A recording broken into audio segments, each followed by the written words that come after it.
Hi everyone, this is an overview of next week's learning. So next week we're going to be focusing on 4 vowel digraphs and we're also going to be learning 1 trigraph.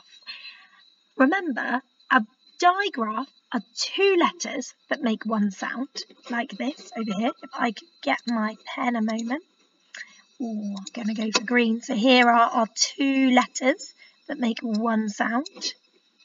And they're also graphemes. The grapheme is the letter, what it looks like, and 2 of those make 1 phoneme or 1 sound. And then we've also got a trigraph. And a trigraph is, yes, you've guessed it, 3 letters that make 1 sound, or 3 graphemes that make 1 phoneme. Remember, there are some fantastic videos on our SMUPS YouTube channel which have the teachers modelling, segmenting, blending, also how you form the letters correctly, the actions for the digraphs and trigraphs to help you at home.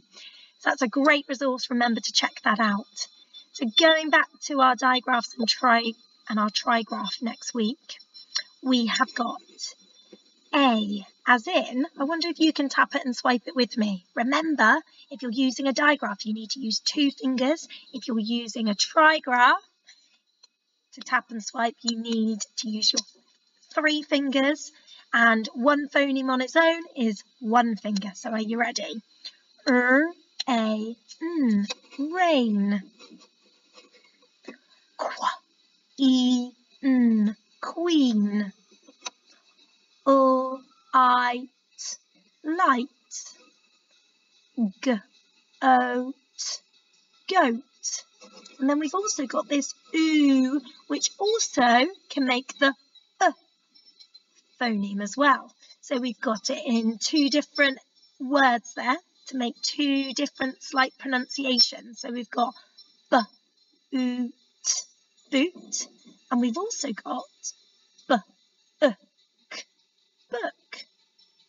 So it's really helpful if the children have a go at writing the words at home, and they can have a go at practicing their here we go writing using the lead-ins. So let's have a go at one together.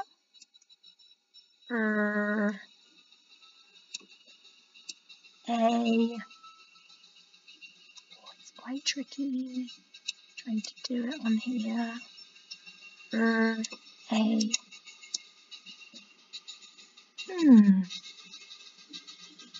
then we can add our sound buttons.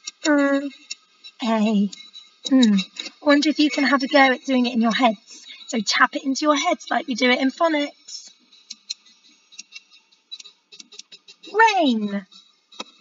And you can have a go at practicing some of the others. Let's have one more go with this one. Are you ready?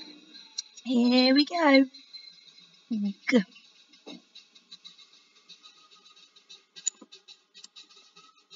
O.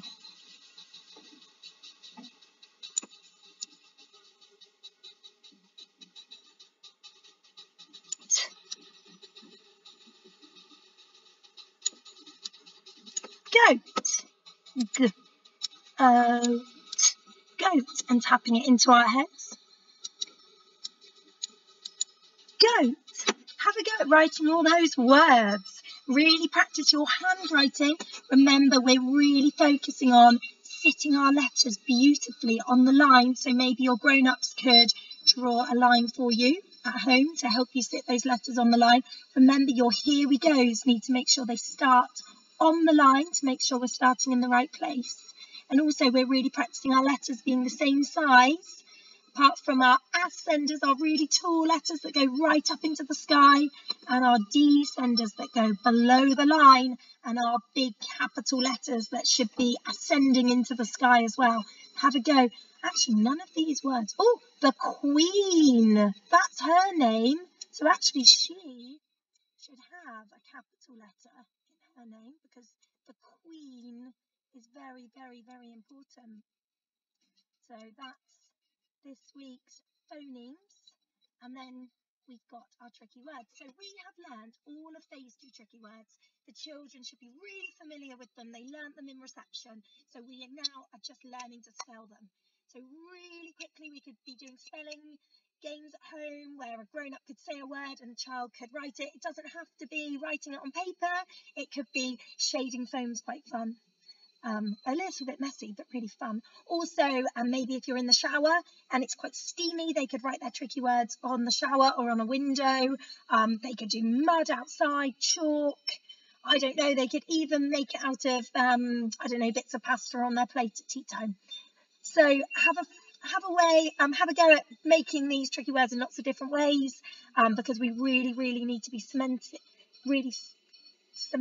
these now into our brains, because we are using these into our writing, and we're going to be pulling the children up if they're not spelling these words correctly.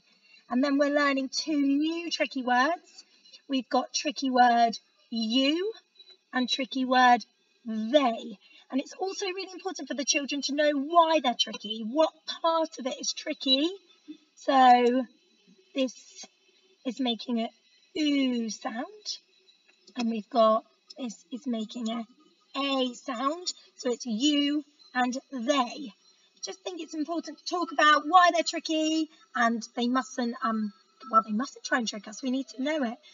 Good luck with your learning ready for next week, as there's lots of things there to do, isn't there? But I think that should really keep you busy. And remember to check out those videos on the YouTube channels. Good luck!